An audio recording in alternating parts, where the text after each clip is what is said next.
Naam, warigani mpenzi mtazamaji wa channel hii ya YouTube ya Zenji Max, usisahau kusubscribe, kulike pamoja na kucomment ili uweze kupata notification pamoja na update mbalimbali ambazo tunazo kupitia mitandao yetu mbalimbali ya kijamii.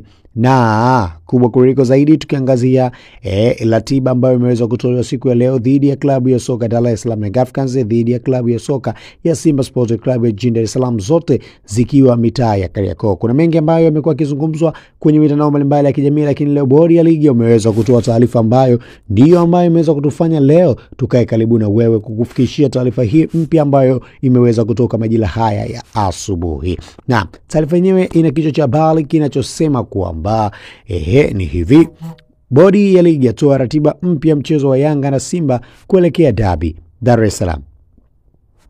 Shirikisho la soka Tanzania kupitia bodi ya ligi limethibitisha rasmi tarehe mpya mchezo wa kusisimua na usubiriwa kwa hamu kubwa na mashabiki wa soka nchini, yani Kariakoo Derby kati ya watani wa jadi Yanga na Simba Sport Club. Mchezo huu sasa utapigwa Juni 15, 2025 saa 11 jioni katika uwanja wa Benjamin Mkapa jijini Dar es Salaam. Hii ni sehemu ya ratiba mpya ya mechi zilizosalia za NBC Premier League na pia CRDB Bank Federation Cup inayotolewa na bodi ya ligi leo.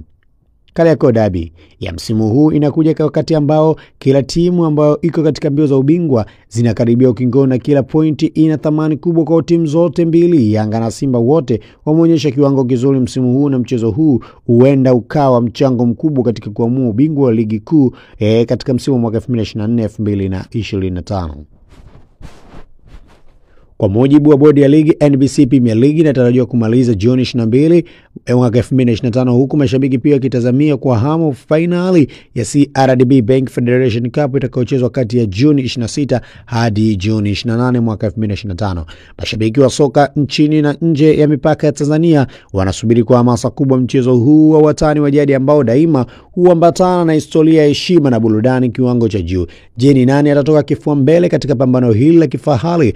Muda ndio utakaotoa majibu. Mashabiki wanashauriwa kujiandaa mapema kwa tukio hili kubwa la kimichezo katika kalenda ya soka ya nchini Tanzania. Nini maoni yako kutokana na yale ambayo yanazidi kuendelea kwenye mitandao mbalimbali ya kijamii, kila timu ikionyesha msimamo wake kuelekea mchezo huu, huku klabu ya soka ya Simba Sport Club kupitia ofisa habari wao wa mawasiliano Ahmed Ali umeonyesha wapo tayari kwa ajili ya mchezo huu. Lakini kwa upande wa klabu ya soka ya Dar es Salaam Young Africans kupitia kwa Shaban Al-Kamwe ambaye ni ofisa habari wa klabu hiyo wameonyesha dhahiri kwamba hawataweza kushiriki mechi hiyo mpaka pale atakapoweza kukata rufaa dhidi ya bodi ya ligi ambayo wanaamini kabisa haijaweza kuwatendea haki kutokana na yale ambayo waliweza kuyawasilisha mara baada ya Simba Sport Club kuweza kugomea mechi. Kumekuwa na sitofahamu huku na huku, kila mmoja akionyesha namna ambavyo anahitaji kuhakikisha anazidi kusonga mbele. Basi kupitia channel yetu hii ya YouTube ya Zenji Max, usisahau kusubscribe, kulike pamoja na kucomment ili uweze kupata notification pamoja